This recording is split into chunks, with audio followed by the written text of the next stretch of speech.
I got to tell you, I am so excited about today. It's monumental. You're right. Vice President Joe Biden is with us. No, it's way bigger than the vice president. Earth Day. Earth Day. No, bigger than Earth Day, bigger than the vice president Joe Biden. No, what? This is my birthday. Yeah, nobody cares. Nobody. It's my birthday. Coming up on The Red, the White, and the View.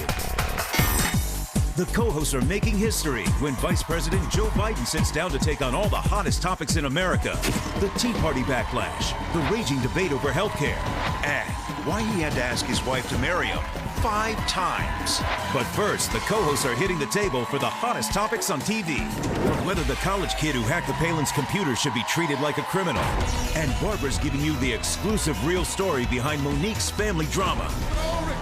Then, it's Sherri's birthday, and we're making her biggest wish come true when gospel legend Fred Hammond hits the stage to belt out a classic that'll soothe her soul. All that and more, coming up on The View.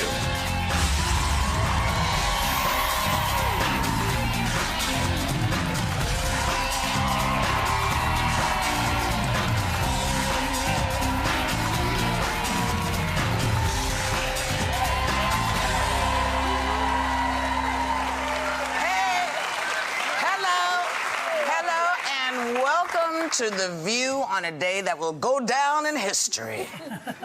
Barbara, tell everybody why, please, because it's fantastic. Well, Whoopi, it's because the Vice President, Joe Biden, is here with us, as you saw, and I've never seen so much security and police everywhere. But this is the first time in our 13 years of being on the air that we have had a sitting president or vice president. We've had them before. We've had them, you know, when they were running. We've had them after they lost, but we've never had them when they are just sitting there. Just sitting there. And you know, he has so much. He has so much security. I was frisked. I haven't had that much foreplay in 6 months. I mean, and there's so many like security cute guys back there. They really went are. to go, like, what, they were wanding. What you said. Go there, wanding everyone. So I step right up and I'm like, go ahead, I'm ready. Frisk me, baby. They said, oh no, we don't need. You're okay. And I said, no, really, I'm a Republican. You should totally wand me. But you know what I love about them too, Elizabeth, is you know why they're so sexy, these Secret Service guys? Because they look so emotionally unavailable. They're just standing there like, you can't get anything out of them. So it's like, hey, how are you? My name's Sherri. You might be trying too hard. No. Oh, you got something out of Oh, please, I got family histories. I got all kinds of, baby. I don't want to gush because we were all agreeing. Because, you know, we see him on television. He's very slim and good looking. Yes, he is. Even the Republican? Yeah, and he gives a really good hug for a liberal. Too much because then we'll be accused of when we're coming on to the vice president. Yeah, he's okay, and he does not know what questions we're going to ask him. No. So Well, that's a good thing. you know. But I do have to cop to something. I'm wearing dark glasses, as you may or may not notice. I don't normally do this, but I forgot my other glasses, and I don't know where I put them. And so you were trying to look like a movie star. Well, you know, I used to be a huge movie star at one point. But yes, I was. Yes, I was. No, but now I'm the fly co-host on The View, baby. You know, but I don't mean to be rude, but that's why I'm wearing dark glasses. Also, you know, the other huge news today is it's Sherri Shepherd's birthday. Sherri Shepherd's birthday. Can I just say one thing? I want to say I got the best birthday gift 5 years ago. A little boy who was born at 5 months. He was 1 pound 10 ounces. I want to say happy birthday to my baby boy, Jeffrey Charles Tyson. What an amazing birthday gift. You know, it's so funny, when you're in your 20s, you don't think about being alive, but when you get, you know, my age, you're going, Lord, thank you that everything is working. That, you know, it's just like, you just feel like, I'm so glad to I don't think you're getting a lot of sympathy out this table. You're talking to the wrong people. Yeah, really. But you know what, Mama? It is your birthday, and it is also Earth Day. Yes. So, you know, yay for all of us. It's a great day. It's a great day. Now, let's get to the Let's get to the stuff that we like to talk about. The New York Post reports that Monique's very angry over her brother's appearance on Oprah, where he apologized for molesting her as a child. But Barbara, you say there's a lot more to the story. Oh, let's hear the dish. So we interviewed Monique on our Academy Award night special. Right. And on the interview, she talked about the fact that her brother, whose name we did not get here, had molested her when she was 7 years old. And by the way, he later went to prison for 7 years for molesting another child. And she talked about the fact that this was the material, this molestation, that allowed her to play, that gave her the ammunition to play the kind of role she did in Precious. Okay. And she had stopped seeing her brother. She didn't want to see him anymore, and the family was estranged. Lo and behold, the brother, who then gave his name as Gerald Imes, called me and asked if I would do an interview with him so he could apologize to Monique. Right. And I turned the interview down. Doesn't mean that Oprah shouldn't have done it, and Oprah does a wonderful job, but I turned it down. These were my reasons. I also spoke to other members of the family, and it seems that Monique was financially helping the whole family. When she married her husband, Sidney Hicks, who takes very good care of her and is her manager and her protector, for various reasons, broke off with the family. My feeling when I talked to them was that this was perhaps their way, or not perhaps, but it was their way of getting back because they wanted the financial support.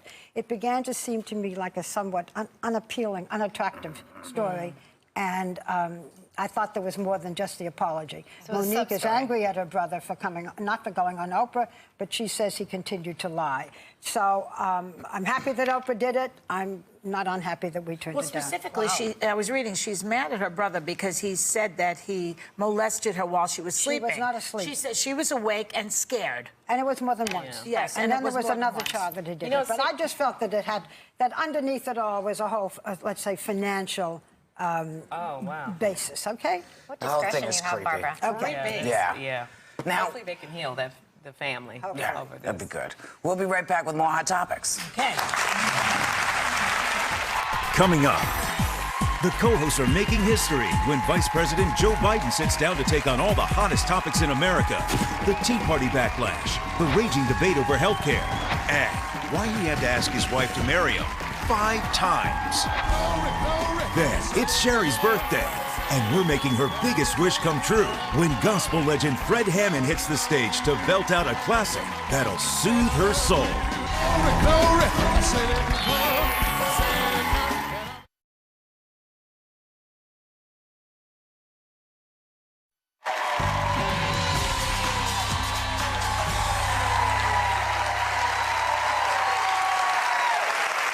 Even though Pittsburgh Steeler Ben Roethlisberger will not face criminal charges on sexual assault allegations, the NFL has banned him from playing 6 games for violating their personal conduct policy.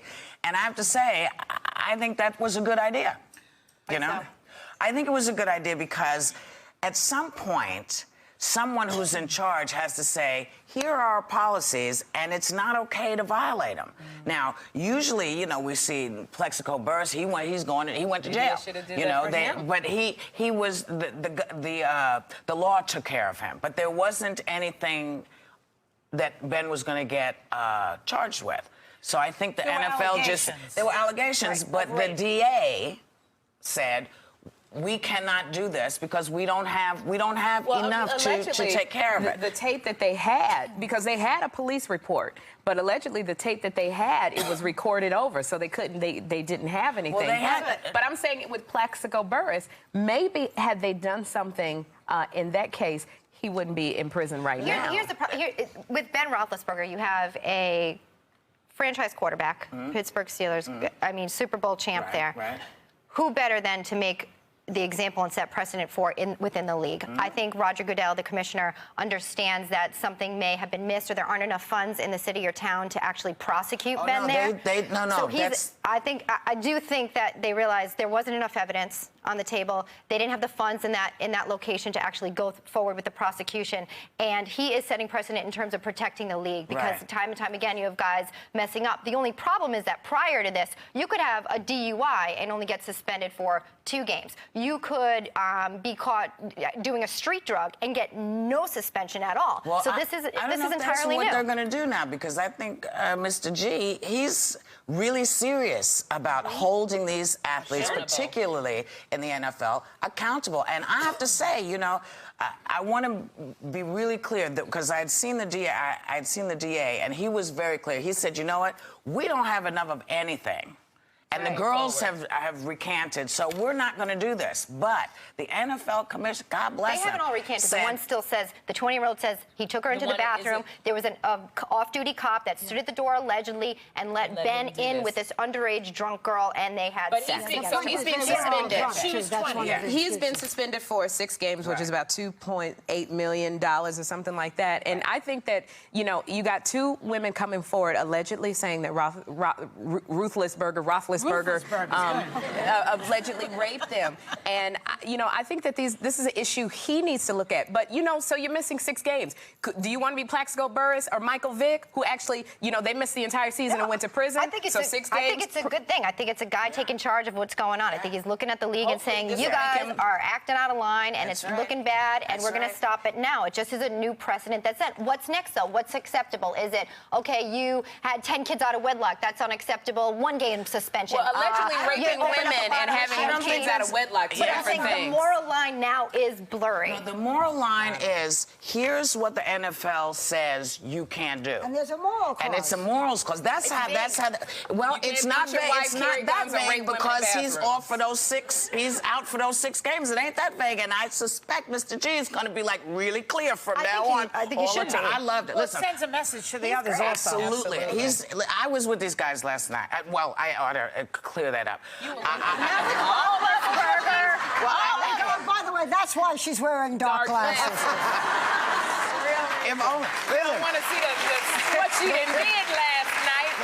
The craziest thing was I was at the NFL Eve party, draft Eve party, because we'll be at the draft today with a lot of the NFL pros. And every time I turned around, there was someone that I was like, hi, Terry Rice. I'm really glad to meet you. You know, it's just because a lot of these guys, you know, they're younger than me, but I've watched them play. You know, and my brother, who I'm not going to acknowledge as being here, but he's here.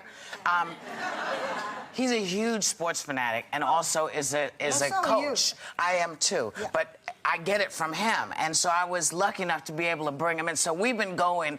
We went, and our eyes are like this big. It's so great. And can I just off of that, I want to give a flip side, and that is fun and cool. Think about a 20-year-old girl in a bar seeing someone like a professional athlete, and what happens there too. And I think that now Goodell is maybe going to handle some of that. In a case where it's a young person. Do they have training for these players? Yes, when they draft them? Yes, it doesn't matter. I asked all these questions because I knew y'all would want to know. You know, they talk to these kids, but the fact of the matter is, here you've been drafted, you're going to be making $1.5 million, $1.6 million more dough than you've made ever in your life, and you are the bow wow. Yeah. Right. You know, you're the top bow wow. And now here comes somebody going, oh my God, I can't believe it's you. Hi. And I saw many young, interesting looking women, and their breasts were everywhere. Yeah. You know, and they were shapely. And I have to say that for me, there wasn't a lot of drinking here, but you know, even with these girls. You know, it's funny. I felt that way the first time I saw Woody Allen. Well, you know what? I've been hit on a lot, not because I was cute, but because I was famous. So I get it, and I know how easy it is, and I know how hard it is to say no, but I learned to. A great way. If you have to write those checks. Yeah, you learn quick. A great way to celebrate Earth Day today is to go see Disney's nature film Oceans in theaters now. And everyone in our audience is taking home Disney's Nation's Earth on Blu-ray and the DVD companion book. You taking stuff today. When we come back, we're coming back with Vice President Joe Biden.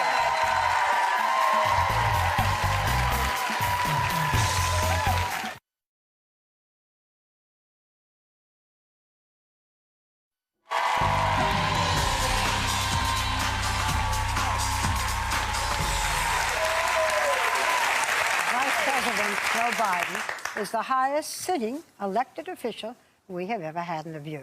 And with Americans becoming more and more passionate about where our country is headed, we couldn't have had him on at a better time. We are honored to welcome to The View the Vice President of the United States, Joe Biden.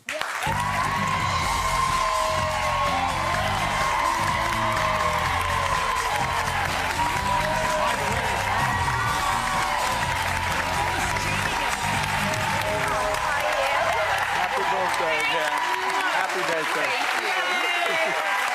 Thank you. I was telling your brother, I said, was she hard to raise? Thank you, Kat. Look, I have to say, before we start, it's a privilege to have you and wonderful to have you here. And I was wondering, why did Dick Cheney never want to come on? Wow. Was it something I said? I'm sure we'd have loved to come on. Oh, yeah. Well, maybe this will induce others, right? Yeah. Okay. Mr. Vice President, you have the second most powerful job in the country, and I'm going to ask you a very simple question that may sound like a very simple question, but most people have no idea what the Vice President does except for ceremonial things. Me either. I don't know what the hell. Well, that's my answer. You know, you break the tie in the Senate, but do you have any power? I mean, what do you do every day? Well, it depends on whether you talk to Dick Cheney. Right. As Elizabeth will remember, he had a different definition of the Vice President. Yeah. No, all kidding aside, look, every Vice President, the power that he or she eventually will have is directly related. It's a reflection of the President's power. It all relates to the relationship that you have with the President. And the good news for me is what made the job worthwhile is the President and I are philosophically in sync, and we trust each other, and he's just handed big chunks of responsibility over to me. He's got a lot on his plate. Right. And so everything from Iraq to the middle-class task force to nuclear security to are things that I run on a day-to-day basis. And so it's good. You mentioned relationship with the president. It obviously is very good, too. You know, he's been in the past talking about words. You know, he's told us that there are certain words that, as America, we should kind of stay away from: war on terror, radical Islam, etc. You get up there, a health care bill signed, and you throw the F-bomb, and I'm thinking, oh, man, yes, that might be one we maybe shouldn't say, too. So, Go ahead, Vice President. were you surprised that you got the pass from him on that? No comment. I was just thankful my mother couldn't hear it or see it. And it was a little embarrassing. Did you not realize there was a microphone? No, I realized there was a microphone, but I had no idea it was that sensitive. I was as far away from the microphone as fair to hear, and I was whispering in his ear. Yeah. And after it was over, we walked out, and we got in the limo to go over to another event, and he was laughing like the devil. I said, "What's so funny? I don't see anything funny about this." And he said, "Katie, my secretary told me when you said that to me, everybody could hear it." And I went, "Oh, God." Well, that's all you And it's not the first time. That's true. It's not the first time. It won't be the last. You know, there seems to be a lack of decorum in politics these days. Okay, somebody yells out, "You lie." Another person called Stupak a baby killer.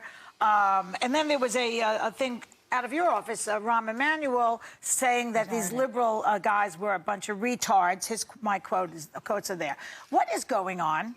And is it dangerous and is it different? Well, look, I think you won't remember this, Barbara. I think you and I talked about this back in the 90s when one of the things I learned early on when I first got to the Senate, there was a great guy named Mike Mansfield, who everyone respected. They called him Iron Mike. He was from Montana. And I had just lost my wife and daughter, and he's the guy that talked me into coming to stay, quote, for 6 months. Right. And I'd go over every Tuesday to his office, and he'd just basically take my pulse. But I thought he was giving me real assignments. And one day I went into the office, and I was really angry about Jesse Helms. Jesse Helms was on the floor. We got elected the same year, and he was making this argument against Bob Dole's Americans with Disability Act. And I said, you know, Mr. Leader, I can't believe that he's doing this and that and the other thing, and he doesn't care about people. He said, Joe, what would you say if I told you that 4 years ago, Dot, his wife, and Jesse adopted a child in braces as their own child? I said, I'd feel like a fool. He said, well, he did. And he said, you know, Joe, my only piece of advice would be never question another man or woman's motive. Question their judgment, but not their motive. And I'm going to say something outrageous. I have never done that since then in my career. And I think what happened was, beginning in the late 80s, early 90s, it became very much in vogue. If you were against, if you had a different position, you were immoral, or you were stupid, or you were... And I just think those kinds of words matter. My words were embarrassing, and I shouldn't have used it. You don't want it. But I really think it's a mistake. I think it's a mistake. John McCain says it's because there's no bipartisan, really, ship going on. That's his complaint. Well, look, I think a lot of it has to do with the way we talk to one another. Right. You know, when someone stands on the floor and says, on the floor of the Senate, which had happened, and calls the president, the former president, Bubba, and then you wonder why kids don't respect authority. Right. When people, so it starts to roll. But I think the American people are not rewarding it, quite frankly. Well, what about you know, we have these Tea Party people now who they're protesting big government healthcare spending, and your administration, taxes, are saying that they're these far-right lunatics. I mean, why haven't you addressed any of their concerns? The president, I haven't said they're far-right lunatics. Look, I think there's an awful lot of people out there are frightened and scared. It's a very difficult time. I travel all over the country. I've been in over 60 cities. People have lost their jobs. They're unsure. They're going to keep their homes. They're not sure that the jobs they have they keep. Can I get my kid back to college, et cetera? And they're very worried. There's fringes in every outfit. But the vast majority of these people, I think, are just frustrated. And what they don't get yet, and I understand it, is they're going to see that we've spent our time cutting taxes. We've given the largest tax cut in the history of America to middle-class people. We're actually paying for what we do. Okay, I like the idea of that. But when you look at how much taxation is going on in this country, you know, I've been kvetching about this from the beginning, because I don't mind paying taxes. You have a lot of money. That's why it bothers you. I'm joking. I'm joking. You know what? He's actually leaving with some of it today. Here's the interesting thing. You may see somebody, and people do assume, they see somebody and say they have a lot of money, so take it from them. But no one says, well, what are they doing with their money, and how are they working? Are they taking care of their family? Are they doing?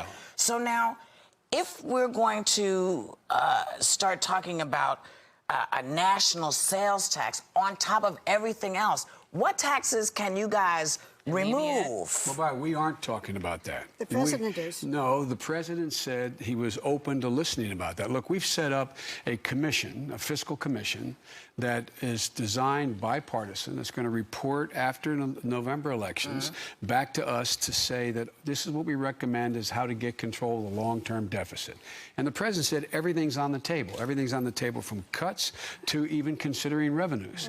And so, look, here's the deal. The question is, nobody likes taxes. Nobody likes paying taxes, and I don't blame them. The question is, who deserves the biggest break right now? From 2000 to 2007, the middle class lost ground in America.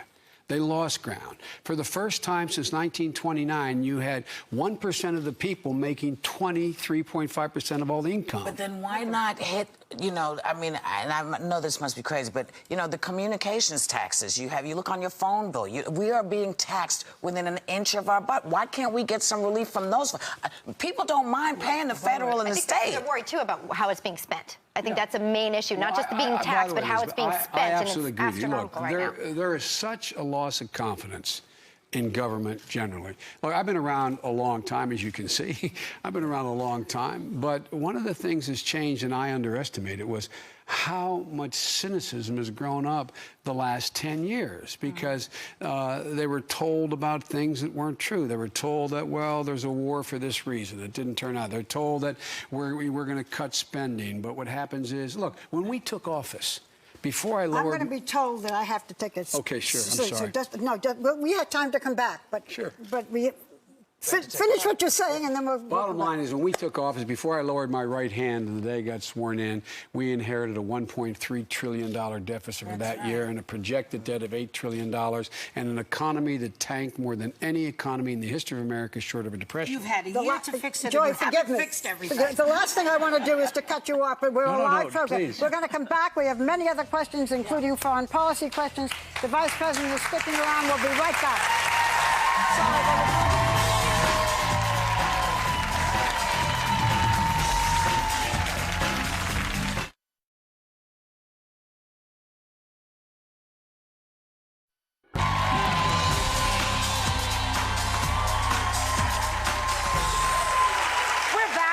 Vice President Joe Biden. Before we go any further, I must ask you, what is the appeal of Sarah Palin exactly, do you think? Look, if you meet her, she is a charming person. It's hard not to like her. What's the appeal? Well, no, a lot of people aren't. Some people are. Well, I don't know. I really don't know. But I know I say this and people look at me like I'm kidding. I like her. I mean, I've not had a... I don't have a problem. Did you admit, is it something that the administration's eyeing in 212, or is she someone that they consider to be a legitimate threat again? Look, we...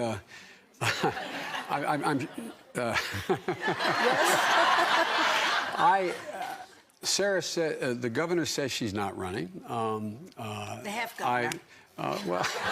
I think you can plead the fifth, Vice President. Look, I don't know what she's going to do, and I'm sure whomever the Republican nominee is will be a very contested race.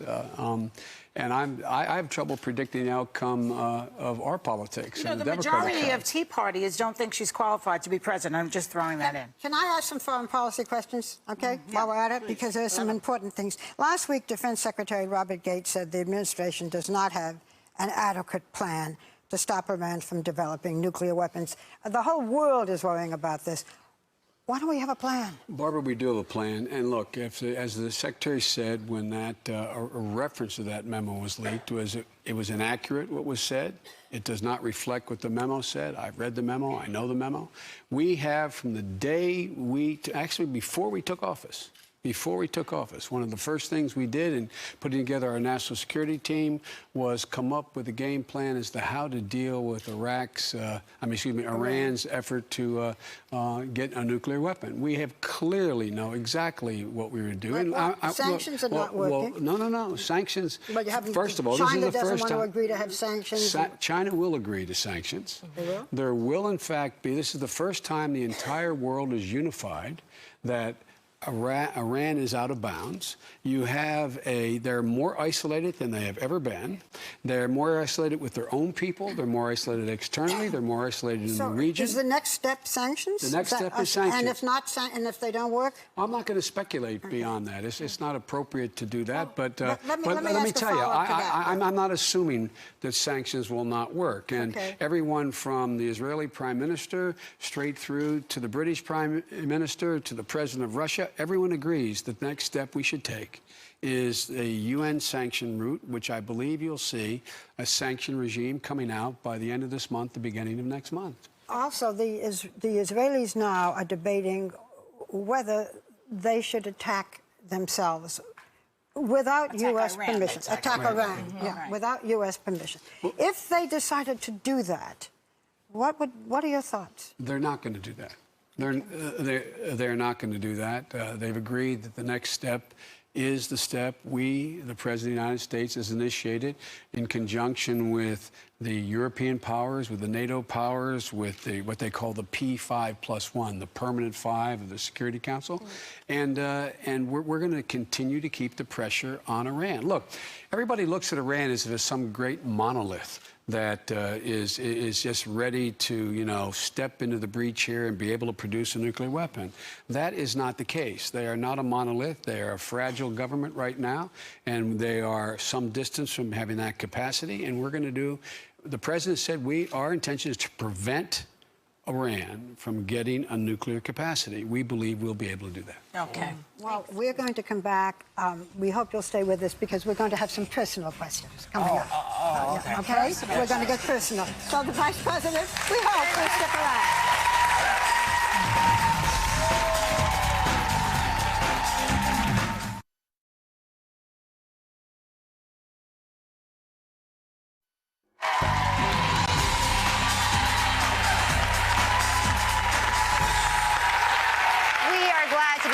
Vice President Joe Biden. I was reading growing up, they called you Joe Impedimenta. Is that correct? Because of a stutter that you had. And I know, so many people do struggle with that. Exactly how did you overcome it over the years? I used to everybody, my colleagues in the Senate used to always kid me because I'm always quoting Irish poets or always writing. The reason I'd stand in front of my mirror at night as a kid in our bedroom and with my brothers, and I would look in the mirror and I would repeat over and over again Yeats and Emerson, who's not Irish poet, but trying to control, because when you stutter, it's the most debilitating thing. I mean, people, it's hard to ask you to go to the prom, and they look at you and they go, this must be this guy must be an idiot. Or so what I would do is I would try to get a rhythm so I wouldn't contort my face. And Emerson, meek young men grow up in libraries to believe.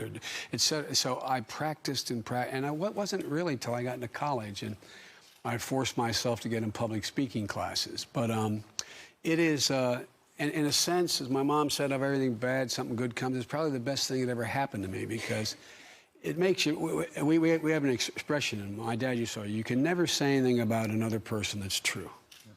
Mm-hmm. And so, because it's so, everybody has something that's wrong with them. And, so for me, it was I guess it sensitized me in a way that was maybe wouldn't have happened. Well, but and you still today you work with the American Institute of Study. Well, I do. do. Just want to By the way, that. the I American know Institute of Study, first-rate operation, and I'm embarrassed, Barbara, because when I first got into the Senate, they asked me whether I would be the honorary chair. Mm-hmm. And I didn't do it because back in those days, people said, well, if you stutter, there must be something emotionally wrong with you. Oh. And I did not want, and I was embarrassed that I wouldn't let myself be identified with having been a stutterer. And occasionally I find myself, every once in a while, I'll catch myself doing that. And it's, but it just is, it's something that is, and you can't, anybody listening is a stutterer. You can't let it define who you are. Right. Well, you cannot let it define. One thing you're not embarrassed about, which is so great, you've been married for 32 years to your wife, Jill. But I love it because you asked Jill 5 times to marry you. When she said no, the other 4, what made you keep asking? It was worth it, man. It was worth it. She's beautiful. Look at her. Yeah, I tell you. Look, I knew when I met her. I mean, I had been on that 10 most eligible bachelors list after my first wife was killed, and it sounds cool, but it ain't so cool. And I'd given up on dating. My brother set me up on a blind date, and as soon as I saw her, I knew she was the one. Why didn't she want you? Well, I think, there's obvious reasons why she wouldn't want me, but one of the reasons I think was that, here I was, a sitting United States Senator at 34 years old with 2 kids. The whole state, knew me. There were 5,000 yentas, God love them, who were trying to, hook me. And so, it was kind of a tough thing to step into for. And Jill used to be 8 years younger than me. She's now 22 years younger than me.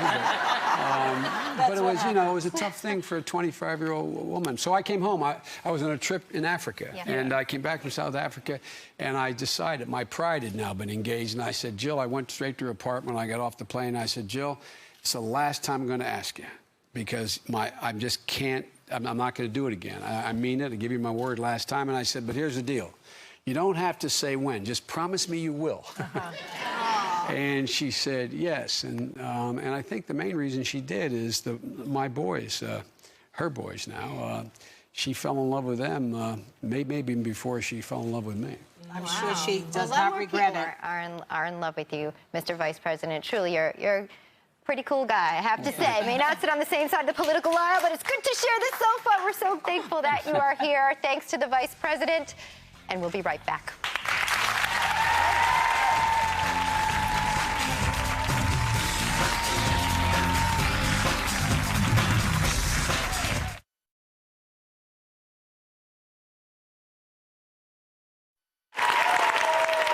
2 is Sherri's birthday, and we are making one of her wishes come true right now. Here to perform They That Wait off his CD, Love Unstoppable. Please welcome a giant in gospel music, Fred Hammond.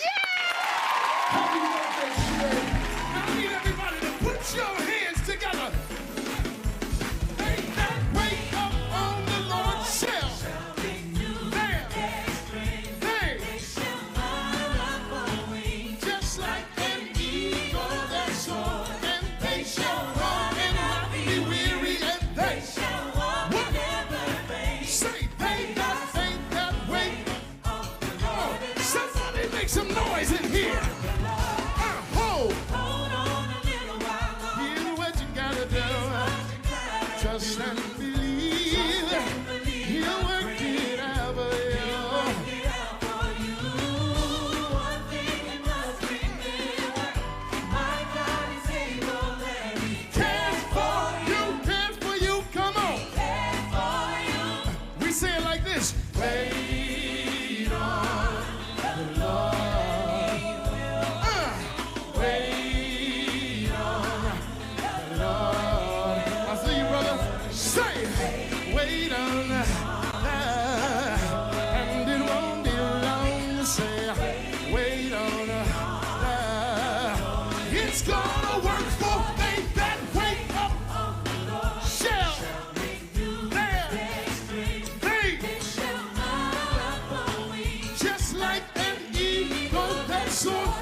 dream you got, don't let it go.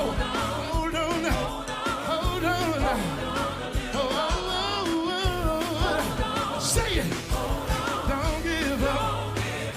Don't give up. I said don't give up. I said patience. Bring it through. Bring it through. You'll hear. Come on, somebody put your hand. I said put your hand. Say. This is what we say. Wait on it. Wait on it. Wait on it. Wait on the Lord. Wait on it. Wait on it. Wait on it. Wait on it. Say late the midnight hour. God's gonna turn it around and around and around. Now put your hands one time. One thing that I've learned, trust and working combined. Don't give up. Don't give up. We've been made down for a night. But joy comes in. Get your neighbor tonight and stay. No matter what you go through. You gotta go. Don't give up. Happy birthday, Sherri.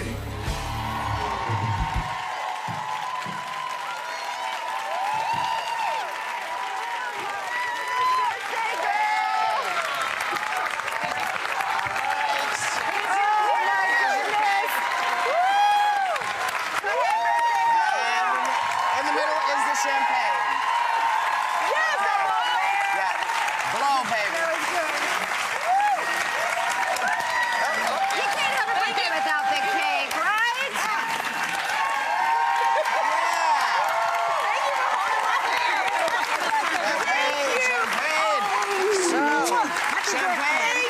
Champagne. So it's your birthday. It's your birthday. Here's what I'm gonna tell you. We're giving everybody in the audience this wonderful CD. Because Fred Hammond rocks, baby. Everybody, it's your birthday. We're so happy you're here with us. Thank you. I'm so blessed to be with the most amazing women who challenge me, inspire me, and I just love being with you guys. Thank you so much. Yes. So, everybody, have a great day. Happy Earth Day. Happy birthday. Happy birthday, Take a little Jeffrey. time to enjoy the view. Yeah.